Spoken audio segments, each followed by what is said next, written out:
الحمد لله وكفى والصلاة والسلام على محمد المصطفى أما بعد فأعوذ بالله من الشيطان الرجيم بسم الله الرحمن الرحيم قال الله تبارك وتعالى في القرآن المجيد والفرقان الحميد لقد خلقنا الإنسان في كبد أيحسب أن لن يقدر عليه أحد يقول أهلكت مالا لبدا أيحسب أن لم يره أحد ألم نجعل له عينين ولسانا وشفتين وهديناه النجدين فلاقتحم العقبة وما أدراك ما العقبة فك رقبة أو إطعام في يوم ذي مسغبة يتيما ذا مقربة أو مسكينا ذا متربة صدق الله العظيم إن الله وملائكته يصلون على النبي يا أيها الذين آمنوا صلوا عليه وسلموا تسليما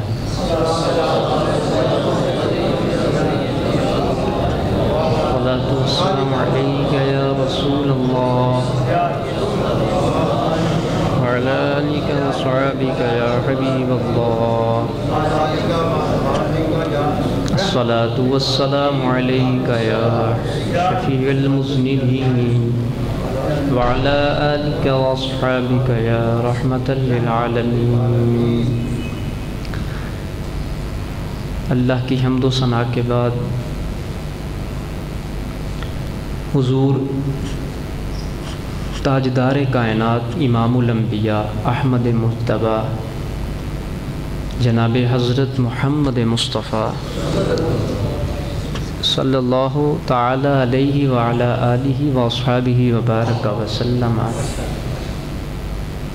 کی عظیم اور بلند بارگاہ میں بصد عجز و نیاز ہدیہ تبریک عرض کرنے کے بعد طالب دعا ہوں اللہ تعالی ہم سب کی حاضری قبول فرمائے. قرآن پاک کی جو میں نے آیات بطور برکت تلاوت کی ہیں اللہ تعالیٰ اس کا صحیح مفہوم سمجھانے کی توفیق عطا فرمائے اور عمل کی بھی توفیق عطا فرمائے.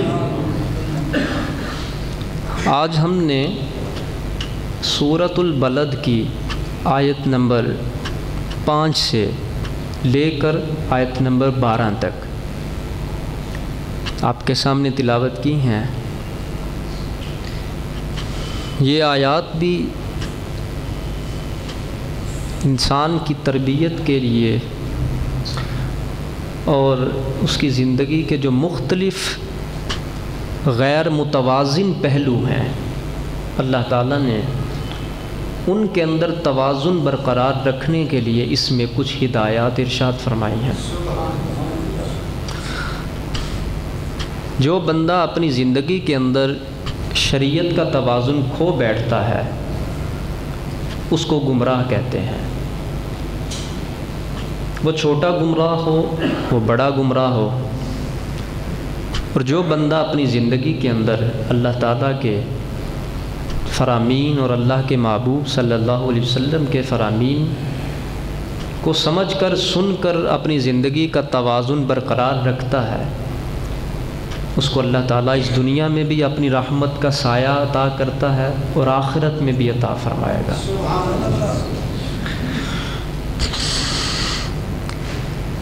ان آیات سے پہلے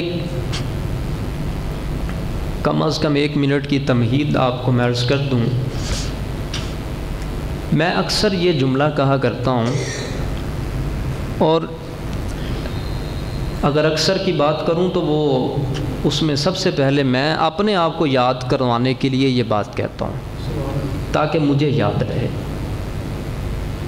وہ یہ بات ہے کہ جو بندہ بھی اس تصور سے غافل ہے کہ اس نے اللہ کی بارگاہ میں جا کر جواب دینا ہے وہ عیش و عشرت کی زندگی گزار رہا ہے۔ عیش و عشرت سے مراد جو شریعت سے ہٹ کر زندگی ہے۔ جس بندے کے اندر یہ تصور پکا ہے اور راسخ اور اس کی نگاہوں میں اور اس کے دل میں جم چکا ہے کہ مجھے ایک ذات ہے جو دیکھ رہی ہے، میری ایک ایک بات کی جانچ پڑتال کرے گی، میرے تنہائی کے اعمال کی بھی پوچھ گچھ کرے گی، جو لوگوں کے ساتھ میرے معاملات ہیں اس پر بھی وہ پوچھنے والی ہے۔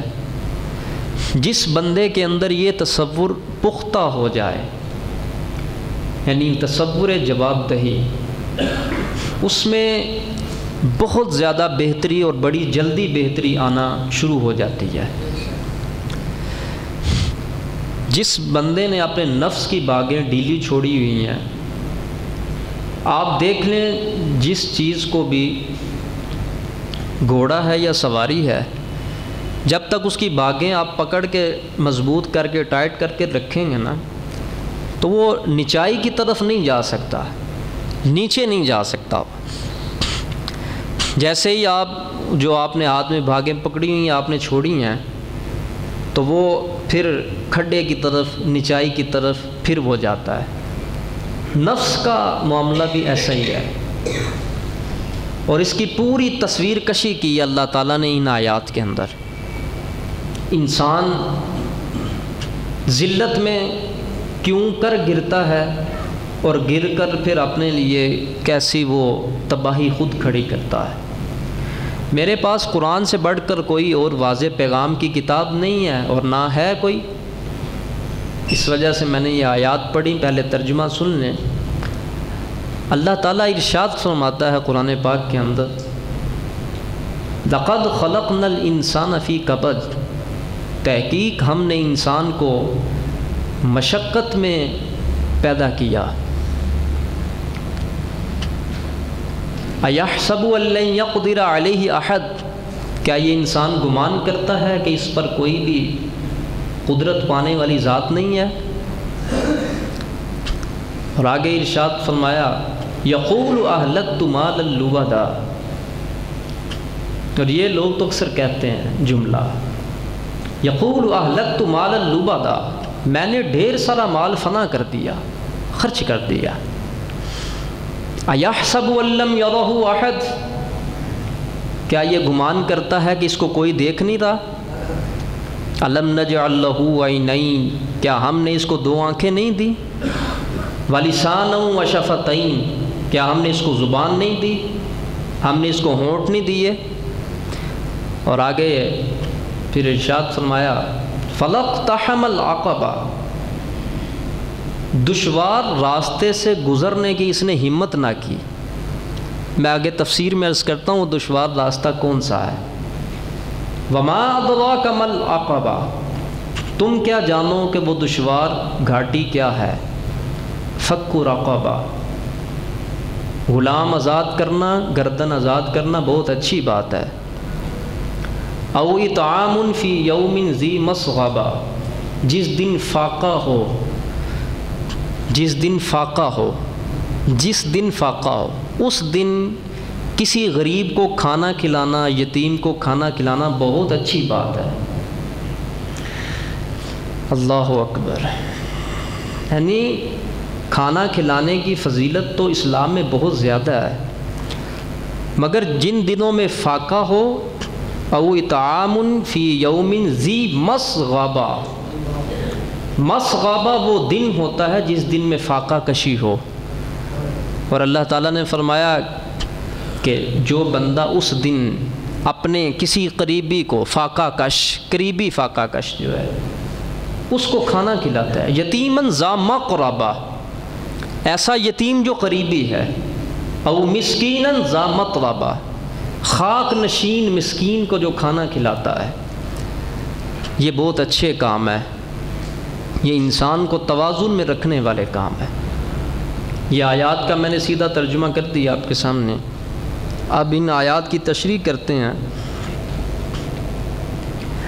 میں اکثر یہ بات کہا کرتا ہوں، آپ بہت دور سے حضرات آتے ہیں، آپ اپنا اتنا ٹائم نکال کر بھی آتے ہیں، سن کر صرف بعد میں یہ کہنا آج مزہ بہت آیا ہے، یہ بے فائدہ جملہ ہے۔ سن کر یہ کہنا چاہیے کہ انشاءاللہ یہ جو کچھ سنا ہے نا آج، اس پر ہم نے عمل بھی کرنا ہے۔ یہ اس جملے سے یہ زیادہ فائدہ مند ہے۔ اس میں تو کوئی شک نہیں ہے قرآن میں لطافت ہے، اس میں کوئی شک نہیں ہے قرآن میں مزہ ہی مزہ ہے، مگر صرف یہ لفظ اور یہ جملہ سن کر یہ کہنا اور اس پر عمل نہ کرنا ہلاکت ہے سیدھی صاف۔ اب دیکھو انسان کی نقاشی اللہ نے کیسے خوبصورت لفظوں میں فرمائی ہے، سنتے جائیے اب ایک ایک آیت کی تشریح بھی۔ لقد خلقنا الانسان فی کبد، ہم نے انسان کو کبد میں پیدا کیا ہے۔ کبد کیا چیز ہے؟ کبد، کبود، کابد، مکبود، یہ عربی کے لفظ ہیں۔ اس کا مطلب ہوتا ہے مشقت اور سختی۔ ایک اس سے نظریہ واضح ہو گیا، خاص طور پر جو نوجوان تاجر ہیں، تجارت کر رہے ہیں، کما رہے ہیں، وہ ذہن میں بٹھا لیں یہ بات۔ جو بندہ یہ سمجھتا ہے کہ میں پیسہ جو کما رہا ہوں اس سے میں آسان زندگی اور مشقت کے بغیر زندگی گزار لوں گا، یہ سیدھی سیدھی ٹکر ہے رب کے قرآن کے ساتھ۔ بندہ جو بھی کماتا ہے نظریہ یہ نہیں ہونا چاہیے کہ میں مشقت اس پیسے کے ذریعے میں مشقت ختم کر لوں گا۔ نہیں، پیسے کے ذریعے آپ مشقت ختم نہیں کر سکتے۔ آپ اس نظریے سے کمائیں کہ میں اپنا مقدر اکٹھا کر رہا ہوں۔ اللہ تعالیٰ نے قرآن پاک کے اندر کتنا واضح فرما دیا کہ انسان نے تو رہنا ہی مشقت میں ہے، مسلمان ہو کافر ہو اس نے مشقت میں رہنا ہے، ہم نے اس کو پیدا ہی مشقت میں کیا ہے۔ لقد خلقنا الانسان فی کبد، یہ کبد میں ہے، اس نے کبد میں رہنا ہے، اس نے مشقت میں ہی رہنا ہے۔ آپ خود دیکھ لیں، آپ اپنی زندگی کے اندر ایک دن بھی ایسا کہ جو بغیر کسی پریشانی کے گزرا ہو یا گزارنے پر آپ قادر ہوں تو مجھے بتا دیں۔ جتنے لوگ بیٹھے ہیں یہاں پر، کوئی بندہ ایک نسخہ مجھے یہ بتا دے کہ مشقت کے بغیر زندگی کیسے گزرنی ہے۔ خدا کے بندے، تجھے تو دوسرے منٹ کا نہیں پتہ اس میں کیا ہونے والا ہے۔ تم کون سی راحتیں اکٹھی کر رہے ہو اپنی عقل کے ساتھ اور تدبیر کے ساتھ، کون سی مشقتیں دور کر رہے ہو؟ تمہیں اگلے سیکنڈ کا نہیں پتہ اس میں تندرستی ہے یا بیماری ہے، تمہیں اگلے منٹ کا نہیں پتہ اس میں میرے لیے آزمائش ہے، پریشانی ہے، راحت ہے، کیا ہے، نہیں پتہ۔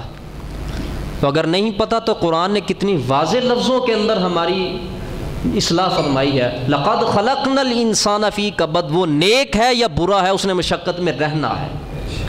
یہ دنیا کا اصول اللہ نے بیان کر دیا ہے۔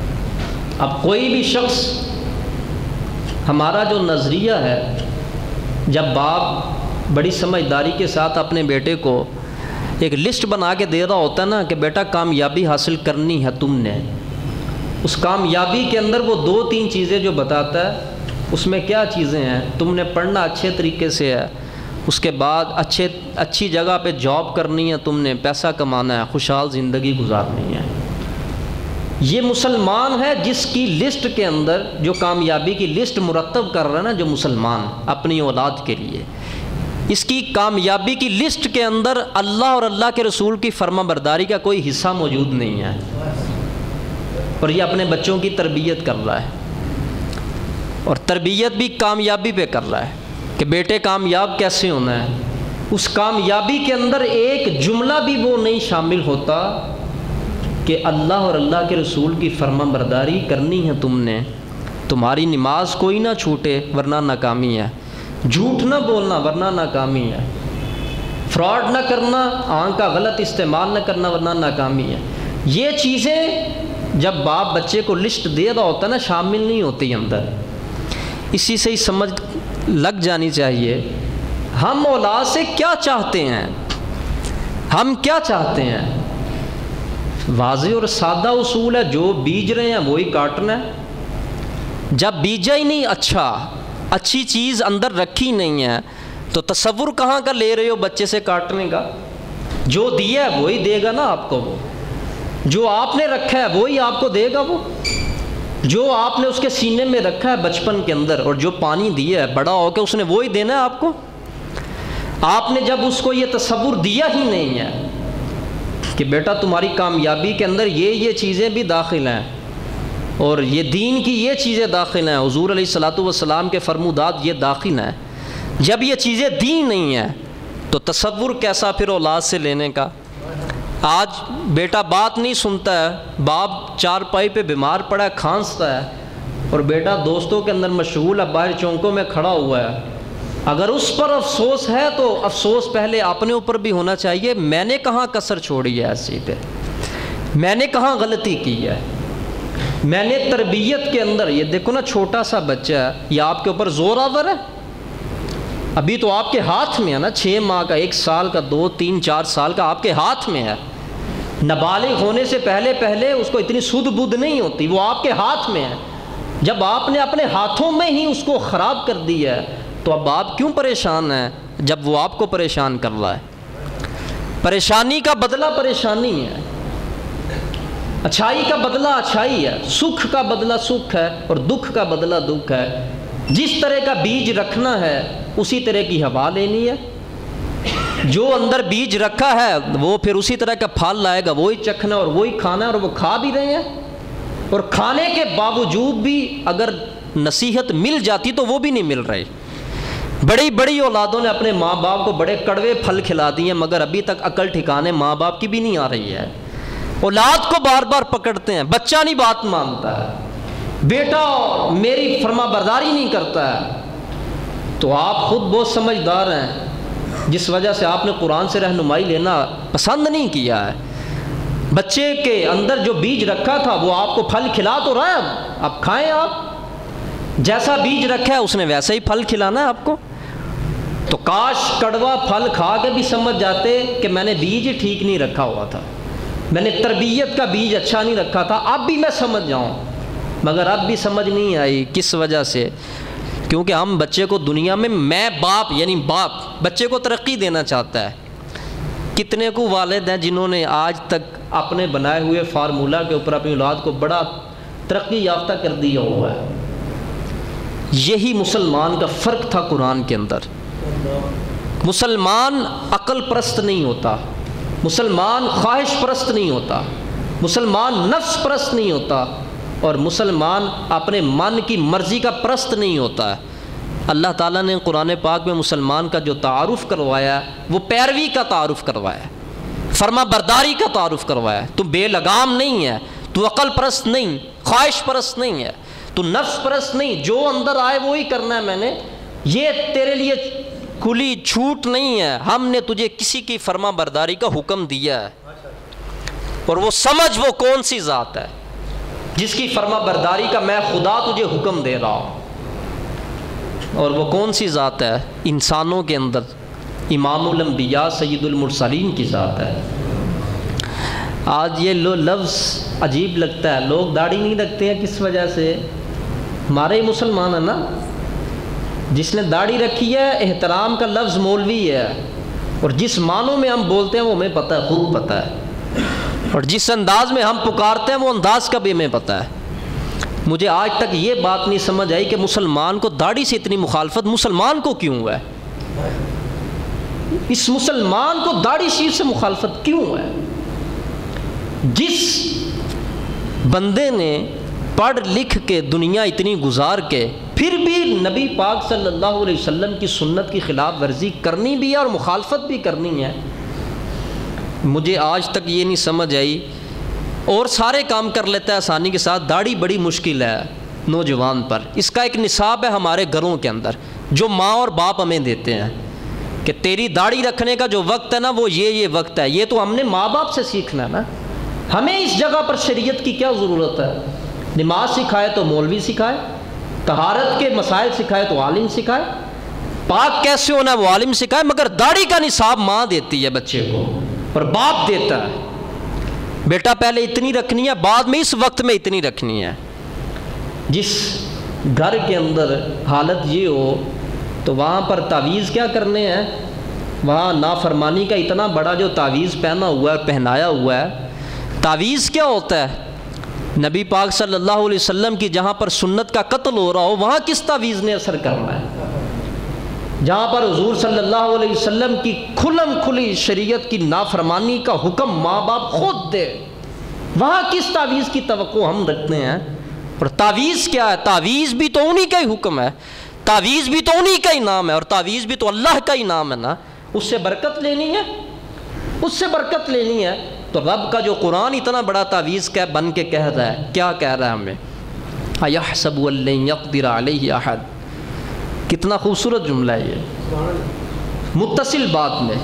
مجھے یہ بات جب میں نے یہ آیت پڑھی تھی نا تو مجھے ایک بات یہ بڑی بخوبی سمجھ آ گئی تھی، دنیا میں جو کچھ مرضی کر لو، جب رب نے کہہ دیا مشقت رہنی ہے تو رہنی ہے، پھر تو یہ ذہن میں رکھ لینی چاہیے بات۔ یہ قرآن نے کہا ہے لَقَدْ خَلَقْنَا الْإِنسَانَ فِي كَبَدٍ، میں نے تجھے راحت میں پیدا نہیں کیا، نہ راحت میں رہنے کے لیے کہ تو دنیا کے اندر مزے کی زندگی گزارے اور عیش کی بانسریاں بجائے۔ اللہ نے فرمایا مسلمان تیرے لیے یہ کام نہیں ہے، دنیا کے اندر تجھے رہنا ہی ہے، مشقت کے اندر تجھے صبر میں رہنا ہی ہے۔ جب بندہ اسلام قبول کرتا ہے یا مسلمان بالغ ہوتا ہے تو پھر صبر کے مقامات شروع ہو جاتے ہیں۔ آنکھ کا استعمال ٹھیک کرنا ہے، ادھر بھی صبر کا مقام ہے۔ آنکھ سے غلط دیکھنا نہیں ہے، جو دیکھ لیتے ہیں وہ بے صبری کرتے ہیں، جو بچ جاتے ہیں وہ صبر سے کام لیتے ہیں۔ کان کا غلط استعمال نہیں کرنا، اللہ فرماتا ہے صبر کرو۔ تو جو کان کو لپیٹ جاتے ہیں اور گندگی نہیں سنتے ہیں وہ صبر کر گئے، اور جو لوگ زبان کا غلط استعمال نہیں کرتے وہ صبر کر گئے۔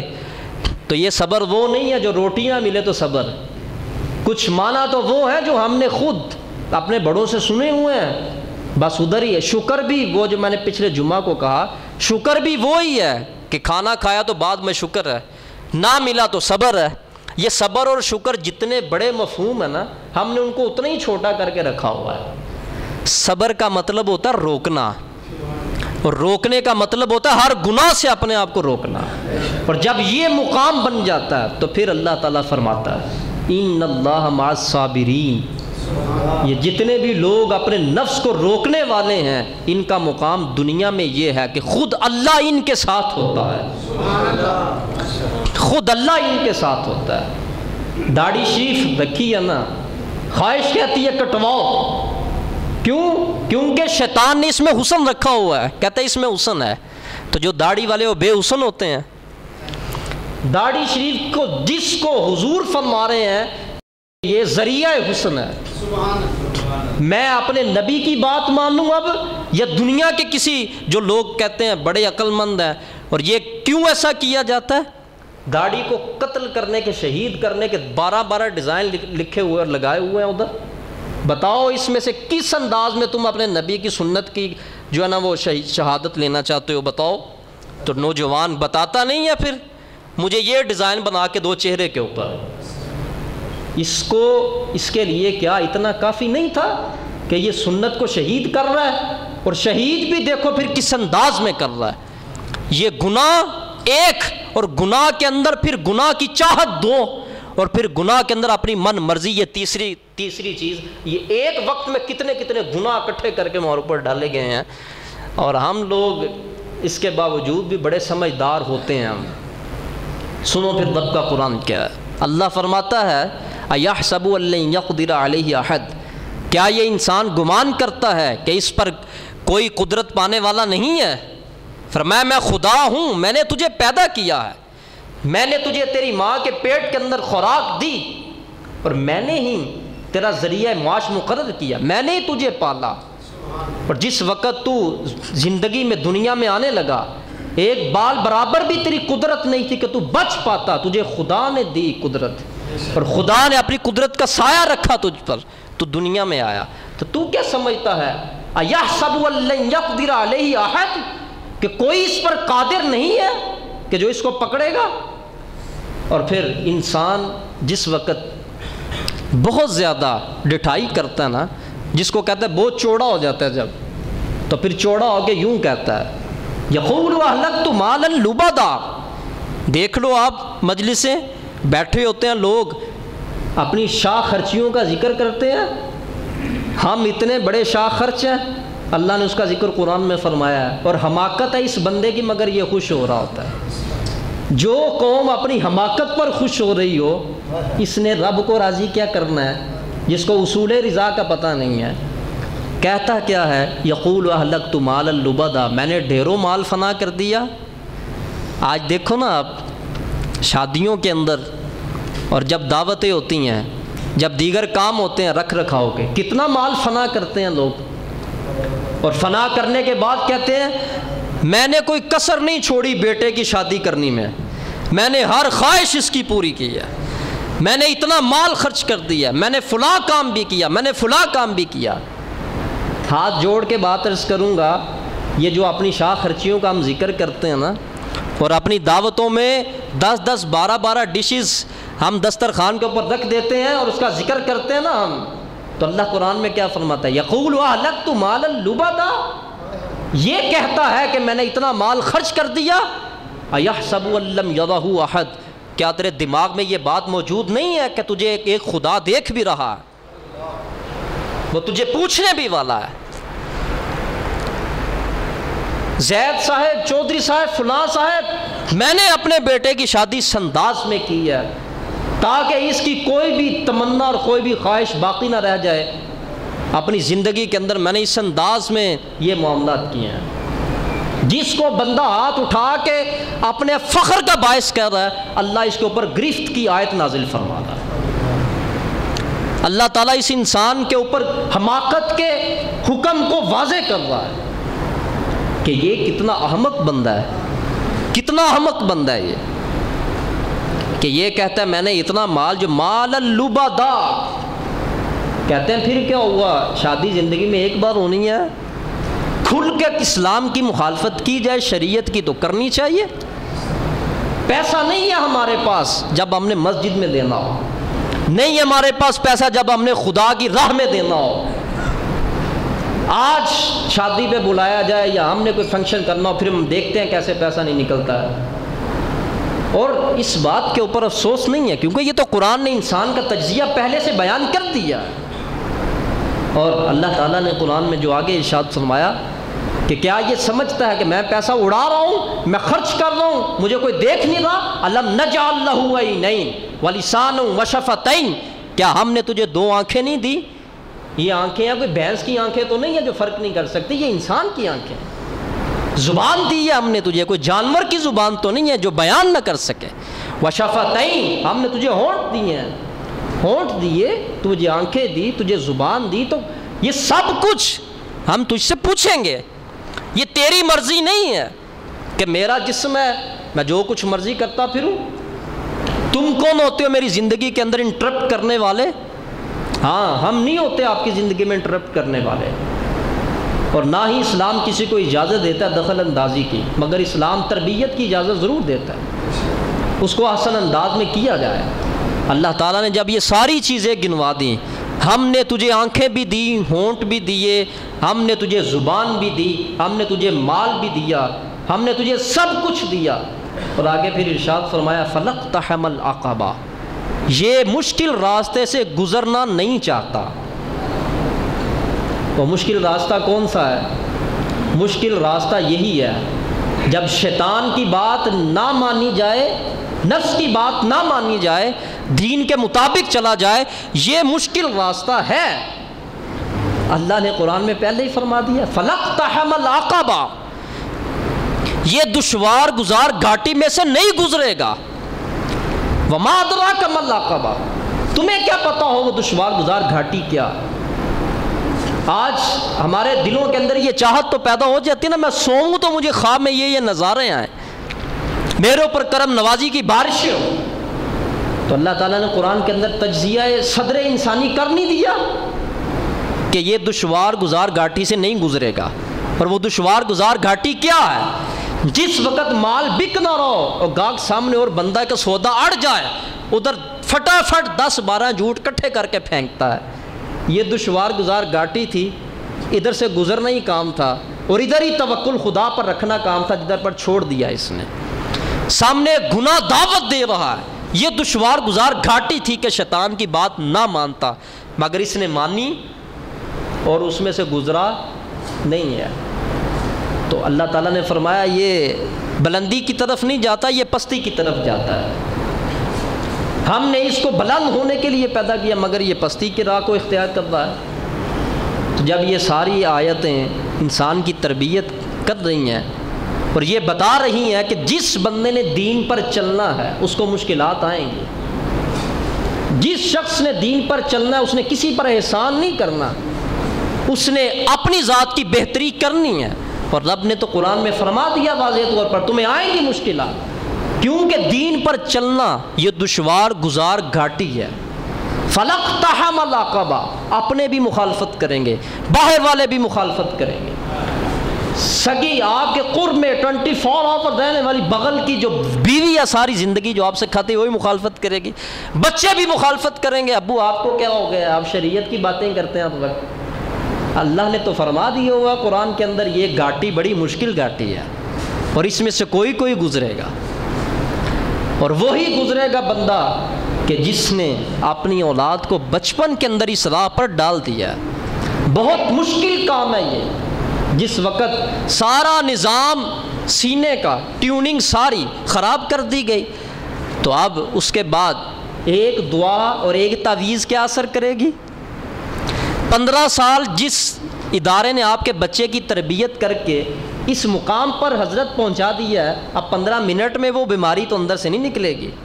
ہاں مگر میرا رب قادر بھی ہے، مگر وہ کس پر یہ کرم کرتا ہے؟ جو بڑے سچے دل کے ساتھ، مجبوری کے ساتھ نہیں، سچے دل کے ساتھ جو رب کے قریب ہونا چاہے نا، اور سینہ بھرا ہوا ہے گناہوں کے ساتھ اور بوجھ لدا ہوا ہے گناہوں کا، اور نیت بالکل سچی ہے، بس اے میرے مالک اب میں تجھے راضی کرنا چاہتا ہوں.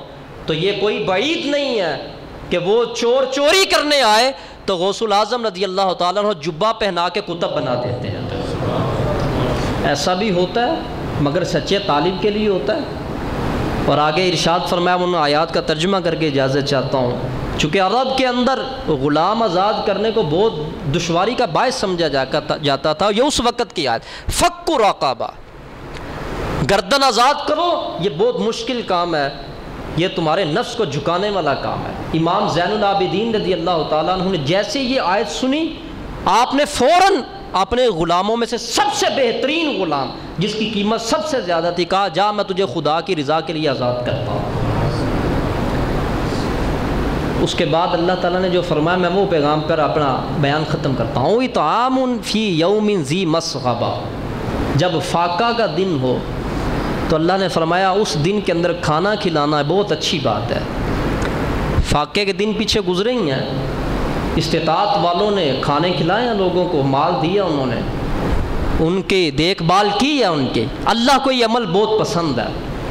جس گھر کے اندر فاقہ ہو، آج تو نمود اور نمائش کا بندہ ہے نا، جہاں پر دکھتا ہے ادھر خرچ کرتا ہے. اللہ نے اس کی تعریف نہیں کی قرآن میں، اس کی نہیں کی. فرمایا جس گھر میں فاقہ ہو اور جس دن فاقہ ہو، اس دن اور اس گھر میں جو بندہ کھلاتا ہے، فرمایا وہ بندہ مجھے بڑا اچھا لگتا ہے. اب آپ کے پاس قرآن کا نظریہ آ چکا ہے، دکھا کر نہیں. یہ دیکھیں کہ ہمارے رشتہ داروں میں سے یتیماً ذا مقربہ و مسکیناً ذا متربہ، کون سا ایسا یتیم ہے جو قریبی ہے اور اس کے گھر میں فاقہ ہے؟ ہم نے تو یہ رکھا ہوا ہے نا اپنا زکوٰۃ نکالنے کا رمضان شریف کا مہینہ، یہ ہم نے خود ہی رکھا ہے، اسلام نے نہیں رکھا ہے. یہ ہم نے خود رکھا ہوا ہے تو اچھی بات ہے، مگر اسلام تو کہتا ہے 1 سال جب گزر جائے تو زکوٰۃ فرض ہے. تو بعض لوگوں پر سال گزر چکا ہوتا ہے، وہ رمضان کا انتظار کر رہے ہوتے ہیں، رمضان المبارک آئے تو زکوٰۃ نکالوں گا. اللہ کے بندے اگر رمضان سے پہلے تیری موت واقع ہوگی، تیرا فرض تو ادا نہیں ہوا. تو اللہ نے یہ تو نہیں تجھے کہنا کہ ہاں بندہ بڑا اچھا ہے، یہ رمضان کا انتظار کر رہا تھا اس لیے زکوٰۃ نہیں نکال رہا تھا.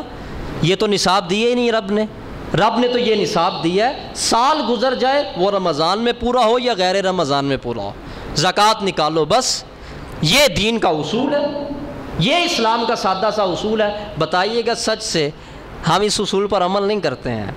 کتنے لوگ اسی وجہ سے جب دنیا سے چلے جاتے ہیں نا، ان پر سال، ان کے مال پر سال گزر چکا ہوتا ہے، مگر وہ رمضان المبارک کے منتظر ہوتے ہیں، زندگی ساتھ چھوڑ جاتی ہے اور فرض پورا نہیں ہوتا اور اللہ کے عذاب کے مستحق بن جاتے ہیں۔ رمضان کا انتظار کرنا میری خواہش ہے، اور سال کا پورا گزرنا اور پھر زکوٰۃ ادا کرنا یہ رب کا مطالبہ ہے۔ میری خواہش کی کیا حیثیت اللہ کے مطالبہ کے بالمقابل؟